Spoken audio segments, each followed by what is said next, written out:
benn waxtu ci télévision Futurs Médias mbokk yi ñu ngi leen di nuyu di rafetlu seen ànd ak seen kóolute xibaaru diggu bëccëg géeg la ca gën a fës ci diwaanu Saloum benn njegemaar bu am fukki at ak juróom-ñett moo ñàkk bakkanam ci tawub démb boobu ci la ko ab courant maas ndox ma la doon jéem a jàllale moom soxna soosu doon wuyoo ci Daba Kama ca la mujjee ñàkk bakkanam daanu ko jébbal boromam ca dëkk ba mu fekk baax beneen ponk mbokk yi mu des ba tey ci taw bi ak ki jafe-jafe yi mu jural askan wi ca diwaanu Bambilor itam ñaari waxambaane ñàkk nañ ci seen bakkan ci moomi leen ndox ba tax na kuréel gi di sàmm sama gox joxoñ ci baaraamu tuuma benn société buy tabaxi kër foofee ndax ne ñu fa ndox may jaar fa lañ ñëw samp fa seeni dëkkuwaay loolee itam jëwriñ ba ñu dénk gox ba wala boog maire ba moom it weddiwu ko Njaañ Jóob nag ñamu ca joxoñ baaraamu tuuma rek ne mooy ñi nga xam ne ñoom ñoo yor lu jëm ci wàllum urbanisme xew-xew bi itam ba mu amee jëwriñ bi ñu dénk wàllu ndox mi ànd ak naataangoom di Oumar Gueye dem nañ fa amal tukkib nemmeeku moom Serigne Mbaye Thiam itam amal na tukkib nemmeeku ca Touba Wakaam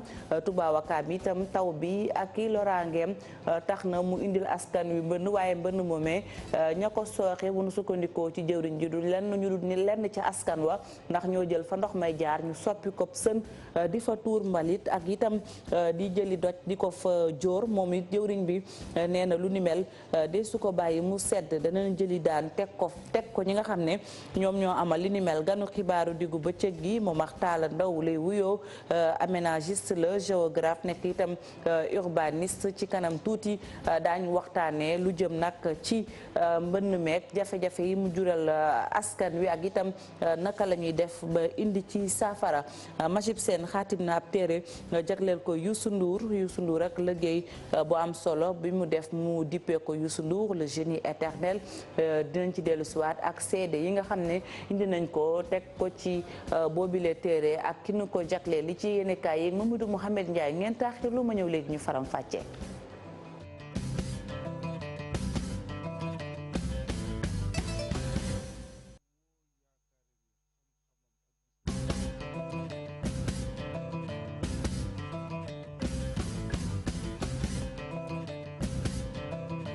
rafetlu ànd bi ak kóolute bi ci télévision Futurs Médias xibaar diggu bëccëg gi dañu koy doore ak levée du corps bu ndem si yàlla Jacques Diouf ca hôpital principal bu Ndakaaru mu mel ni nag seede yëpp benn la ci ki fi nekkoon directeur général bu FAO moom nag mi ngi génn àddina fukki fan ak juróom-ñaar ci weeru mi nu génn ca Paris njaboot gi nag ak ñëpp indi ay seede yu am solo jagleel ko kilifa gu mag googu doonoon Jacques Diouf Alhassane Ba Yaawo Gervais.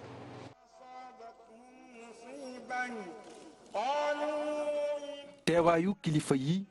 askan wi di wane ne moom Jacques ku màgg la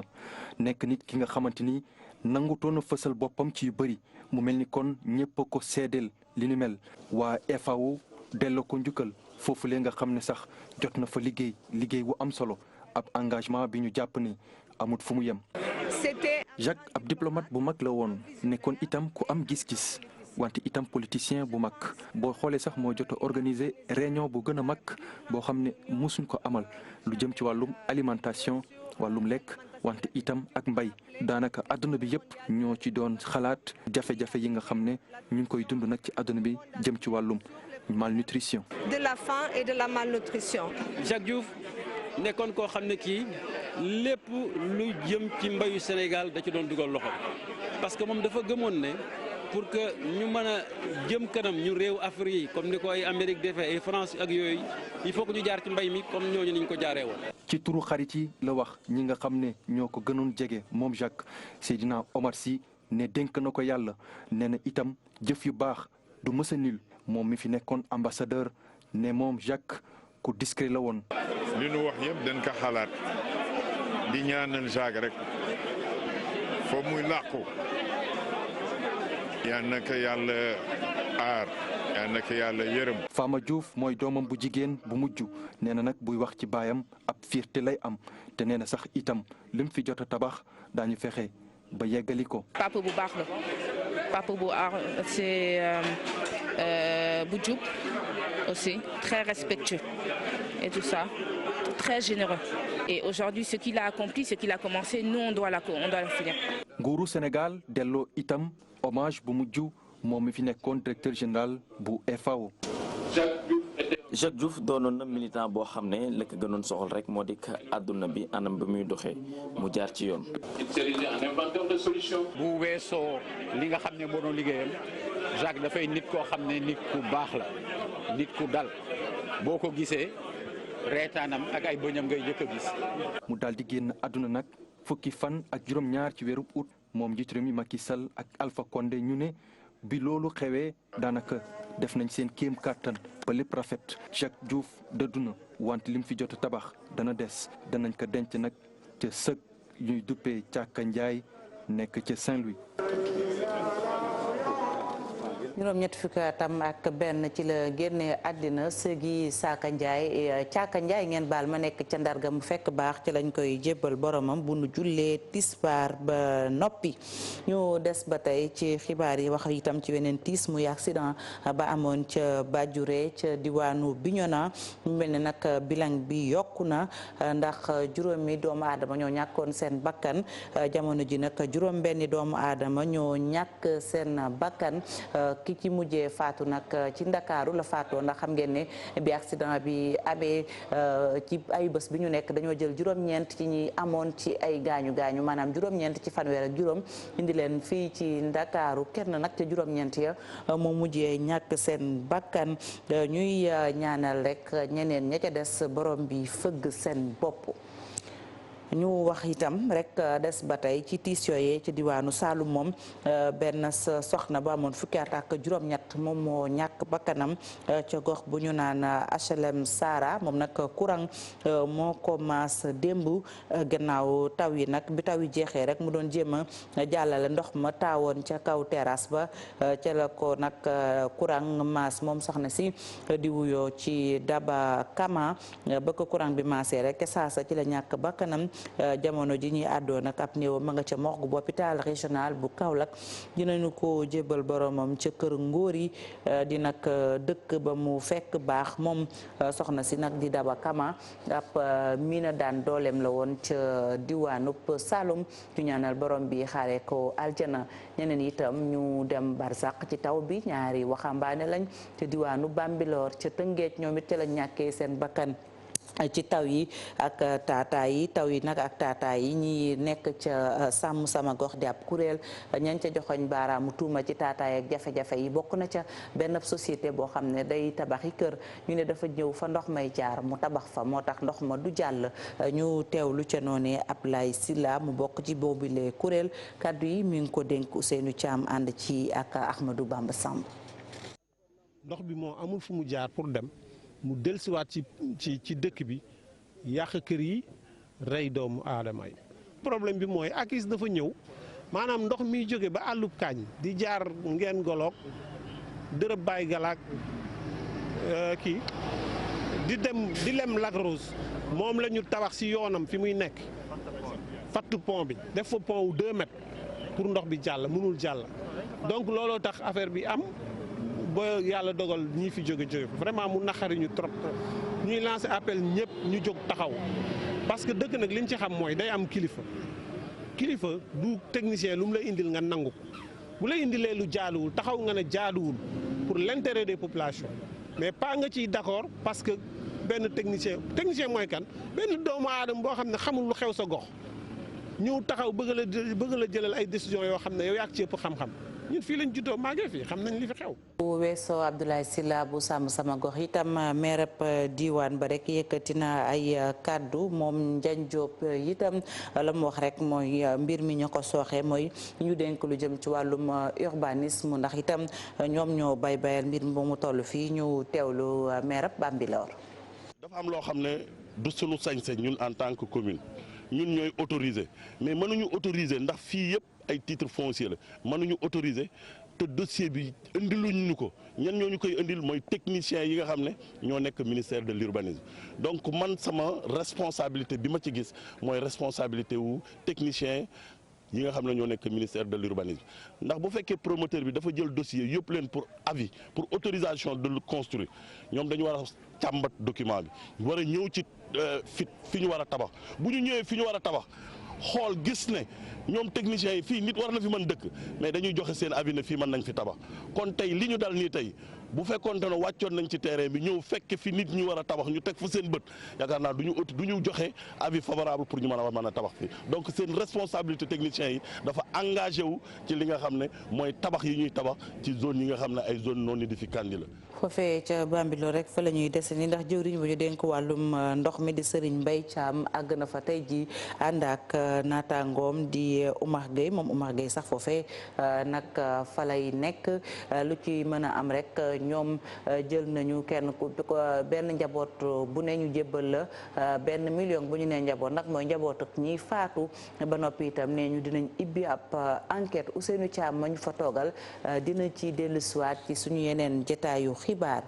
ñu des ba tey ci nawet bi ak jëwriñ bu ñu denk wàllum ndox mi di Serigne Mbaye Thiam doxantu na ba Touba Wakaam foofee itam mbënn ma solal na askan wa ndox ma sax di wal bay dugg ci biir kër yi mu ne nag la ko waral mooy fi ndox mi jaar fa la ñenn ci askan wi jël soppali ko ab sën di fa tuur mbalit ak itam di fa juug ay doj ngeen baal ma jëwriñ bi nag ne mbir moomee duñu ko bàyyi noonu dinañ ci ibbi ab enquête def ci gëstu bu jaree ay daan sax ñu teg ko ñu koy amal ñu teewlu Serigne Mbaye Thiam kaddu yi mi ngi ko denk ci Ariatou Fall. ñu gis ne bi ñu ñëwee canal bi nga xam ne ndox mi fa la daan aw parce que yoonu ndox moom ku ko fatt tamit ndox mi daf koy essayer utaat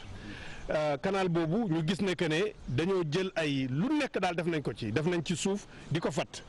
bi ñu koy fattee nag loolu moo indi ndox yi dugg ci kër yi nga xam ne ñoom ñoo ko wër léegi machine bii nga xam ne gis ngeen ko mu commencé liggéeyam mooy loolu ñu fattoon ñu sàkki ko waaye président nee na benn liggéey boo xam ne bii mooy $200 millions ak juróom fukk loo xam ne lii déwén incha allah lañ koy tàmbali pour defaraat canal bi def ko béton ba nga xam ne kenn doot ci mën a def dara service yi nga xam ne ñoo ko war a yore danañu def enquête yi ñu ci war a def yëpp pour xam suuf si la kan moo ko indi ci canal bi parce que wax naa leen am na suuf suñ fi indi am na ay mbalit yuñ ci indi mais suuf si opération organisée la su boobaa danañu xam lan la def ci ay daan sax.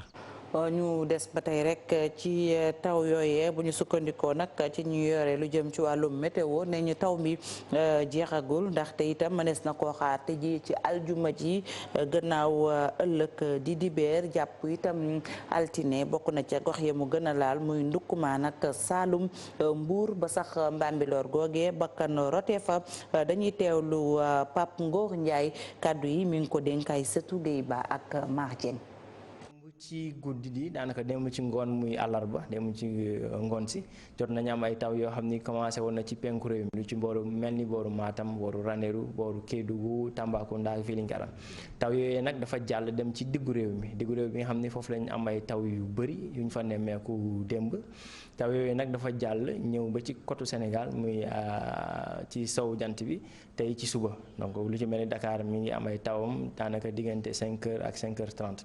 loolu bu ñu xoolee nag répartition pluie bi diggu dëkk bi moo ëpp lim taw lu ci mel ni Kaolack am na 180 millimètres lu ci mel ni Mbour am na téeméer ak ñaar fukk ak ñeent ci ay millimètres lu ci mel ni Bambilor nga xam ne sorewul dara Dakar am nañ fa téeméer ak juróom-ñaar fukk ak juróom ci ay millimètres donc muy ay quantité yu jéggi dayoo yoo xam ne jot nañ ko am bu ñu demee ba Casamance nag taw yi am na doole lool waaye moo dafa xaw a néew par rapport ak diggu dëkk bi lu ci mel ni Kédougou am na juróom-ñaar fukki millimètres lu ci mel ni Kolda am na juróom fukki millimètres bu ñëwee ba ci bëj gànnaar gi nag foofu taw bi dafa néewoon lool lu ci mel ni Saint-Louis muy Ndar am na ñeenti millimètres Louga moo fa ëppale taw ci bëj gànnaar yi waaye ñaar fukk ak ñeent rek ci ay millimètres la am gis nañ que ni taw yooyu nga xam ne dañ ko nemmeeku woon diggante démb ak tey dafay wëy ndax sow jant bi ñu ngi ciy xaarandi ay taw ba léegi tey ci guddi si lu ci mel ni booru Dakar ak lu ni mel Mbour Fatick Casamance ay taw la ñuy xaarandi tey ci guddik alxames bi jëm nag ba suba ci suba muy àjjuma ji.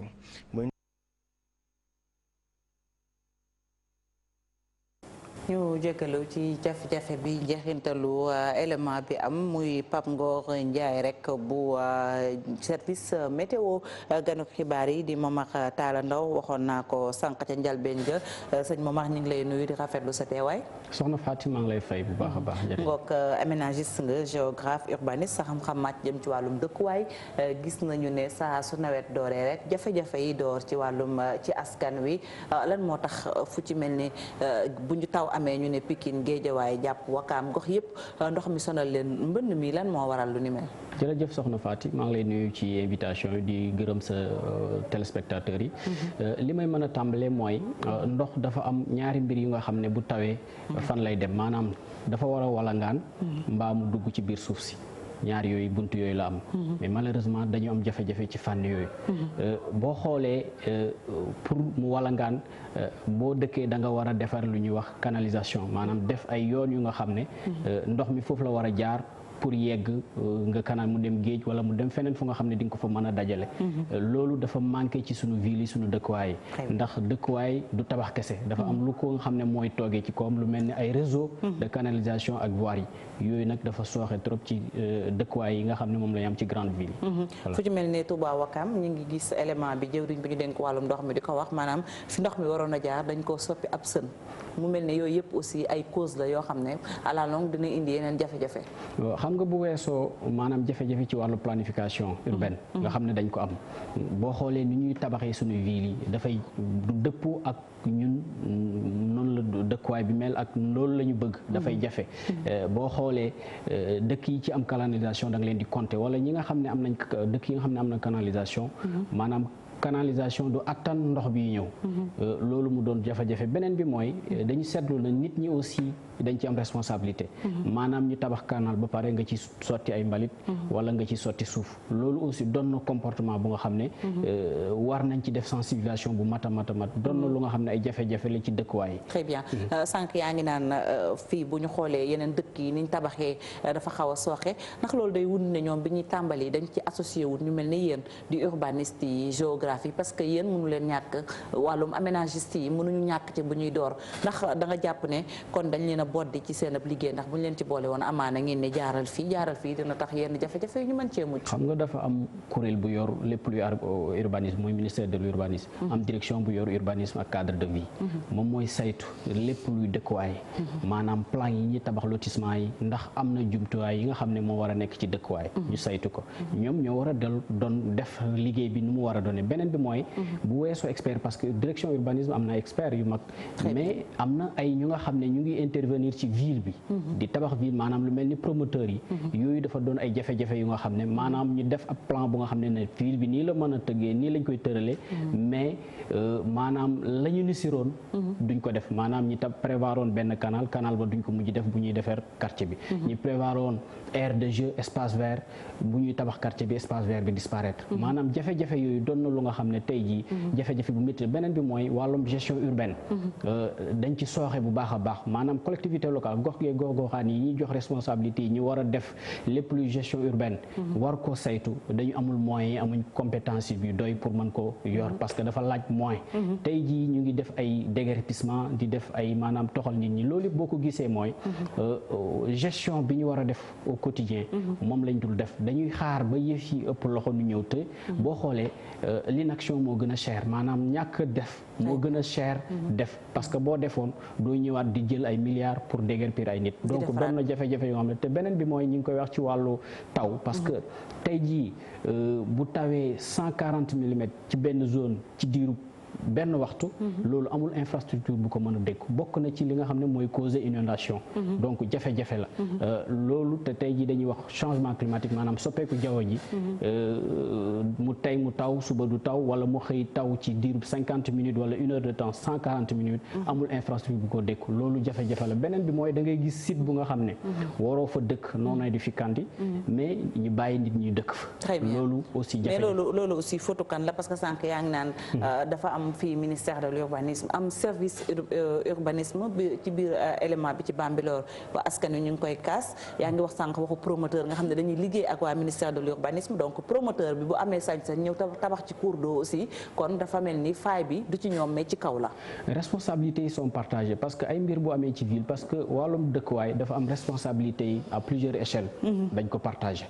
état am na responsabilité. parce que moom moo war a définir moo war a planifier. collectivités locales yi nga xam ne ñoom lañ jox gox yeeg gox goxaan ñu jege askan yu saytu gën a jege. ministère bi ñoom itam dañ ci am responsabilité. beneen bi mooy promoteurs yi aussi dañ ci am responsabilité parce que ñoom xaalis la ñuy xool aussi mais bien vrai que dinañ planifier jëm mais en réalité il y a un problème de suivi pour que normes yi nga xam ne mooy norme urbaine ñu mën ko respecter beneen bi mooy aussi population bi am nañ responsabilité parce que du ma gis fu nga xam ne ndox la ma dem di ko jënd yooyu aussi ay mais est-ce que buñ ko tabaxee ba mu àgg doguma la ñu sëkk ko defar ko amaana population bi xamuloon ne sax fii zone la boo xam ne waruñu fi dëkk aussi ndax léeg-léeg aussi ñu defar ko ba mu ñoŋal ko ba mu rafet ba nga xam ne yow miy dëkk parfois boo ñëwee sax doo xam ne fii zone la boo xam ne dafa am jafe-jafe ndox aussi. mais loolu moo doonul yoon c'est-à-dire que ndox du bàyyi yoonam. wala boo toxalee yoonam nga wan ko feneen fu muy jaar. loolu mooy yoon. parce que ñun il faut ñu am culture aussi di mën dëkk ak ndox. parce que ndox dafa bokk ci ñun. mais malheureusement ñun dañuy ñëw gis fu nga xam ne waa bërëbum ndox la ñu war ko aménager defar ko mu doon lu nga xam ne day bokk ci cadre de vie mais ñun lu ñuy xalaat rek mooy dëkk. te dëkkuwaay doonul kër kese. même ci biir ville yi dañ fi war di bay. dañ fi war def ay espace ouvert maanaam espace vert ak yeneen yu nga dem ne nit ñi dinañ fi mën féexal seen xol dinañ fi mën aussi bay parce que mbay mi aussi dafa bokk ci lu nga xam ne jamono ji ñu ngi wax changement climatique. échange yooyu nga xam ne garab yi dina koy jox doomu aadama yi dafay bokk ci lu nga xam ne dana ñoŋal dund bi dana vraiment may ñu ngelaw lu nga xam ne suñu wàllu wér-gu-yaram dana ci bokk te loolu boo xoolee Dakar tey ji doon na jafe-jafe bu mag parce que Dakar mën nañ wax ne amul garab amul espace vert te loolu c'est un danger et il faudrait que ñu xam ne suñu dëkkuwaay dafa war a am garab suñu dëkkuwaay dafa war a am espace vert dafa war a am espace ouvert bu nga xam ne maanaam day tax nit ñi mën a di am détente maanaam nit ñi di mën a coole ji nga xam ne mooy gaz à effet de serre bi nga xam ne mu ngi jógee ci oto yeeg usines yeeg ñu mën koo capter te loolu malheureusement Dakar amu fi te jafe-jafe yi ñu ngi koy commencer vivre ci très bien politique d'aménagement bi fan lañ ko war a orienter waaw xam nga politique d'aménagement parce que aménagement dafa am aménagement du territoire ak aménagement urbain te fànn yooyu li ci am jafe-jafe mooy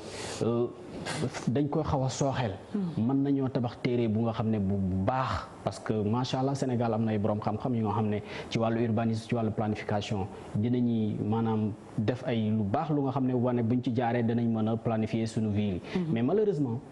dañuy planifier ba pare soit duñu am moyen pour exécuter ko correctement maanaam def ko nu mu waree soit ñu détourner ko parce que tey jii boo gisee plan yi da nga ciy gis yu nga xam ne lu am solo la nga doon prévoir nañ ko maanaam préparer espace vert préparer fu nga xam ne terrain de jeu pour xale yi mais tey jii bu ñuy exécuter après affaire bi day disparaître malheureusement suivi bi nga xam ne moom lañ war a def parce que il faudrait que aussi lépp lu nga xam ne politique la ñu nesir ko il faut ñu koy suivre exécuter ko te loolu direction de l'urbanisme et du cadre de vie ñoom ñoo war suivre loolu maanaam topp promoteur immobilier yi ci ni ñu tabaxee ci ndax respecté nañ normes yi mu am ay sanctions il faudrait ñu aussi ñuy am ay sanctions ci lu ñuy def loolu doon jafe-jafe yu nga xam ne ñu ngi koy vivre te tant que dindiwuñ loolu aussi dinañ am problème ci sunu nu ñuy dëkkuwaay yi ñu nekk. très bien laaj bu mujj bi rek Momar Talla Ndao est-ce que itam sanctions yi dafa war a yem rek ci promoteur bi ndax askan wi ñëw fekk ndox mi fi muy jaar nga jël suuf def ca wala nga an sa mbalit sotti fa ndax itam sanctions yi warul ànd aussi ak sensibilisation wan askan bi ne fii ngay fatt moom mooy waral ndox mi di taa ba amaana sa kër di yàqu ndax itam warul amaale sensibilisation am sanction communication maanaam ñu boole ci yeneen yu bëri quoi. foofu fànn boobu sax laa bëggoon ñëw maanaam sensibilisation parce que sanction rek benn la ci pàcc moyen il faudrait que ñuy sensibiliser nit ñi maanaam lépp lu ñuy def ñu jàngal nit ñi nit dina def ay mbir fekk dafa xamul donc il faudrait que bépp politique bu ñuy jiital il faut sensibilisation bi daf ci am solo mais aussi sanction daf ci am solo parce que mënoo continuer di sensibiliser du jeex da nga koy continuer di def mais mu ànd ak ay sanctions parce que am na yu nga xam ne masla dafay yàq te bëri na yu nga xam ne yàqu na ci fànn boobu maanaam masla laamisoo bu nga xam ne day mujj yàq li nga xam ne moom lañ doon defar. Et puis ndox mi aussi non seulement day indi ay conséquences ci dëkk bi waaye itam day yàq kër gi ndax mën naa dem ba laal fondement bi. voilà mu guus. c'est ça loolu yëpp mën na ci parce que ndox moom il faut rek mu am bërëb bu mu nekk ñu canaliser ko. ndox moom foog mu am yoon. te malheureusement ñun préparé wuñ suñu dëkk waaye yoonu ndox ak ndox fu muy mën a nekk pour que ñu mën a dëkk ak moom. loolu doon na ay jafe-jafe. très bien Momar Talla ñu lay sant di la gërëm. maa ngi leen di gërëm. mu ngoog may fàttali ne ganu xibaar gi Momar Talla Ndao lay wuyoo nekk aménagiste géographe xam-xamam màcc ci jëm ci wàllum dëkk waaye ñu doon waxtaanee jafe-jafe mbënn mi ak itam naka la ñuy def rek ba ndox mi di jàll ak nen la ñuy def ba indi ci ay saafara ñu wéyal xibaar yi wax itam ci leneen jamono ji xam ngeen ne njiitu réew bu Sénégal ak soxnaam ña ngay dallu ca tugal Pape Diop nag bi jiite bokk gis-gis la mu gis rek mooy njiitu réew mi jamono ji loolee du waree fam ndax fi réew mi toll waroon naa xalaat leneen lu dem di noppalu ndax xel dalul ci askan wi ñu teewlu Pape Diop kàddu yi mi ngi ko dénk Mohamed Samb. Sénégal fi mu toll ak jafe-jafe yi ngeen gis sax tabaski bi ñu génn jafe-jafe yi ci am ak suñu mbokk baykat yi jafe-jafe yi ñu nekkee bu weesoo mën nañu wax ni sénégalais yépp nekk ci ay jafe-jafe kon bàyyi fi réew mi dem feneen pour mën du lu jaadu loolu moo tax ñu def réunion bi tey wane ni demuñu vacances ba mu amee ba tey ñi ngi fii bu ñu duggee tam ci biir réew mi la ñu dugg dem vacances à l'extérieur muy président muy ku mën di doon jaadu surtout ren nag moom bàyyi fi réew mi dem jaadu. Nianing ak fukk ak benn gox yu fasantikoo yu ko wër dañoo doon ñaxtu bokk na ca la ñu bëgg nee ñu génne leen ca commune Malicounda ñoom fukki dëkk yooyee ak ñaar daal dañoo bëgg rek ñu taxawal ab commune bu bees boo xam ne njiit la mooy doon Nianing dañ ci ànd ak Abdourahmane Diallo ak Mamadou Gueye. ci fukk ak ñaari village yu nekkee zone sud bu Malicounda li ñu bëgg rek mooy seen bërëb boobu nekk commune ñoom nag Nianing la ñu daal di tànn ngir ñu amal fa mairie bi ak li ni mel ñi fa dëkkee lu ñuy ñaawlu rek mooy anam bi commune Malicounda bi bindoo. ndax koom gi mate na ko xam-xam ne mate na ko maanaam ni ñu dëkkee mate na ko mbooloo mi fi ne mate na ko kon lan moo des te ñi nga xam ne si ñoo fi dëkk déggaguma doomu aadama muy ñi ànd ak nguur gi mooy ñi ànd ak opposition bi mooy ñu ñëw mooy ñu ñëwul kenn taxawagul ne boor bi warul nekk commune kon commune war naa mën a am dafa nekk naqar boo xam ne waa boor bi dañ ko yàgg a dund man exemple ma lay jox mooy que bëri na ci suñuy rakk ci suñuy mag ñoo xam ne seen jàng CM2 la yem xam nga ndax lan amuñoon fu ñu mën a dem jànge xam nga bëri na ñoo xam ne si bàyyi nañ jàng ndax xam nga lan problème mu extrait de naissance kese. ñu dëkkee Nianing ak li ko wër di fàttali candidat Macky Sall ci atum 2011 waxoon na ni bu faloo bërëb boobu dina ko def commune ñoom nag fas yéene nañ def seen kéemtalaayu kàttan ba li ni mel antu. mën nañoo def marche mën nañoo def leneen mën nañoo def dégg naa sax ñu naan dañoo bëgg a ñëw defaat beneen plateau boo xam ne ni ñu koy tuddee mooy Macky yaa ko waxoon ak yeneen mën na fi am. jokkoo nañ ak ñi nga xam ne si ñoo nekk assemblée nationale yore commission aménagement du territoire ñoom dinañ ñu may audience yu dem gis leen dinañ dem gisaat yeneen kilifa yoo xam ne si am nañu ndogal am nañu baat ci réew mi bu ñu ñaanal dinañ leen may. ci fàttali nag commune Malicounda ñaar fukk ak ñaari village la am pàcc bu njëkk ci commune bi laataa ngay dugg commune Mbour la pàcc bu ci des mu ngi commencé ci sooy génn commune bi. Abdourahmane Diallo jërëjëf ñu wax ci téere bi Majib Sène xaatim dippee ko Youssou Ndour le génie éternel moom nag bu nu sukkandikoo ci bindkat boobu lee nee na doomu Sénégal bi bàyyi na fi way wudul fay ña fa teewoon itam yëkkati ay kàddu yi seede njàmbaar ak góorgóor lu jëmale ko ci Youssou Ndour dañ ci ànd ak ay sëtu pay ak Modou Diop. Youssou Ndour le génie éternel nekk téere sargal téere yéete ci àdduna ay jàngat ay témoignage ci nit ku liggéey ngir jariñu Majib Sène ne sargal na ku jara sargal. génie éternel mooy mbindeef bi nga xam ni waxtu woo yaakaare ni xam-xamam ak gis-gisam wàññeeku na xam-xam ba ak gis-gis ba gën a yokku génie éternel mooy ki nga xam ni waxtu wu defee dara jëf jëf dafay màgg ci bëti ñëpp ci xolu ñëpp. balaa muy egg fi mu àgg nag jaar yi bari na. des errances de la Médina des années 72. may fàttaliku ca ba may door ca Médina ci année 72 yi ba nga xamante ne egg na ci fonction étatique yu gën a mag nekk jawriñ gu ñu dénk wàllum culture ak tourisme ba nga xamante ne tey egg na ci sommet réussite am te nekk itam capitaine industrie boo xamante ne capitaine bu ambitieux la ak performant. bu la sa njaboot séddalee leneen nag lay doon.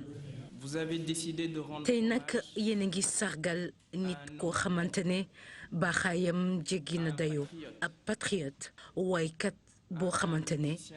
àdduna warngal këpp gis nañ xarañteem. ci cérémonie de dédicace bi kenn desul ku wax jox sa morom. demul toogi bitim réew ci biir dëkkam la ne lay toog liggéey li muy liggéey ba nekk li mu nekk tey mu nekk artiste planétaire ci àdduna bi yëpp te nag si nim ko doxalee yisu leçon la ñuy jox ñun ñëpp jëriñ sa réew nekk patriote dëgg. ñi ne ci tàggat yaram ñi ne ci wàllum culture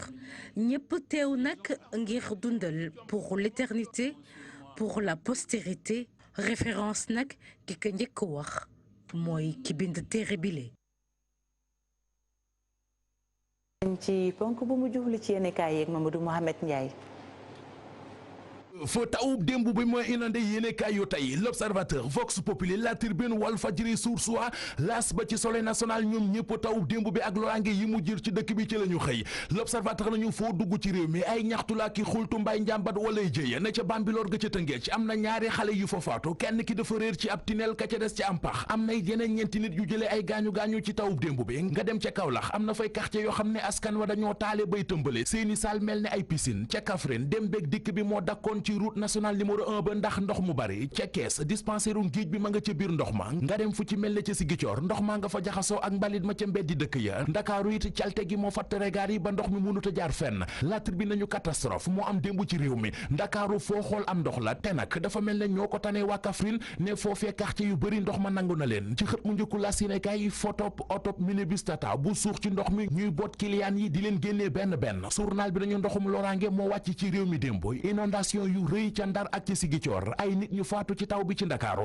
Vox Populi nañu ñooñee ca faatu ñaari xale lañu ñoo nga faatoo ca Bambilor am na it seen nas ndaw soo xam ne courant bi moo ko mas démb ci taw bi mu faatu yëf yaa nga xewee ca Kaolack journal bi nañu li ko dalee Ndakaaru jàpp Kaffrine Sigicoor ba Matam askan waa ngay xuusa ka ngacca ka taalee ka tëmbalee ka bujle Pape Diop njiital bokk gis-gis nañu ci xët mu njëkk Vox Populi lii rek ay faf askan waa ngi cib coona ki ñu yaakaaroon ngir mu taxawu leen di le président de la république ne leen fi ñukku ne yàkk bu naqari dem vacances ju ne day noppalu bàyyi aw askanam ci ay jafe-jafe journal bi bind ci xët mu njëkk réew mi lap na ci ndoxum taw bi gouvernement bi dem na vacances source waa nañu moo taxit ndox mi jël na pouvoir bi Ndakaaru Ndar Saalum ba Bawal fépp inondé Macky Sall ma nga ca Biarritz ga ca France de day nuppalu office national assainissement du Sénégal ONAS ne li am ci réew mi duñu nangu ñu leen di sëf lépp ne waa AGEROUTE yi dafa tali it génnuñu ci Soleil national nañu ndox mu bari ak dégâts yu bari ñoo tukkee ci taw bi woon keroog guddik àllarba jàpp alxames ay téeméeri sinistre Soleil nee nañu moo am ca Kaolack direct info nañu foofee moom mu di ca Kaolack askano fa ñu jëm ak maire ba Mariama Sarr du neex mere nañu ko lool bay sàkku mu jóge ca maire ba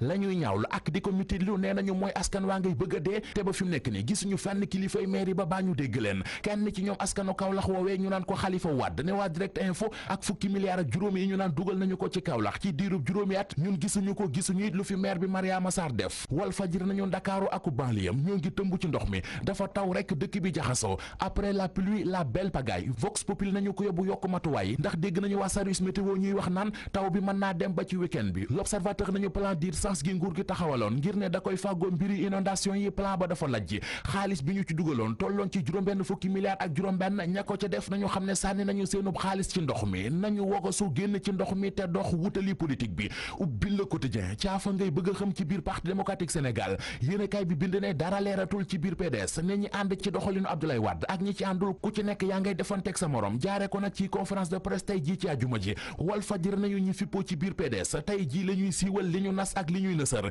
kii di Omar Sarr nag ci dàqe ko ci biir PDS ci la ñu jëm lu jëm ci ndaje mi cadre karimis yi doon def ngir doon ci waxtaane ñi war a wuutu Cheikh Seck ak Abdoul Aziz Diop ci fédération nationale des cadres libéraux Les Échos nee nañu ndaje ma yeggul ci ak pëcc xool la mujjee journal bi nañu déggoowuñu ba fa ñu mujj mooy ne Abdoulaye Wade léegi yaa yore sa cëggal guy seetal ñi la doy nga tànn leen léegi nag Wade moo war a doxal ñu doxaat ba ci page 3 bu l'Observateur lu yéeme ngay am foofu ca Goudiri ay baykat ñoo fa doon football ci seen biir waaye max ba ci musiba la mujjee ndax attaquant ba moo wéq défenseur ba mu faatu. Mohamed Ndiaye ñu sant la gërëm la sant leen tamit ci safo bi ak kóolute bi rédaction bi dig leen daje ngoon ci kàttanu Yàlla jërëjëf ci seen cofeel duñu tay di ko waxal juma mubarak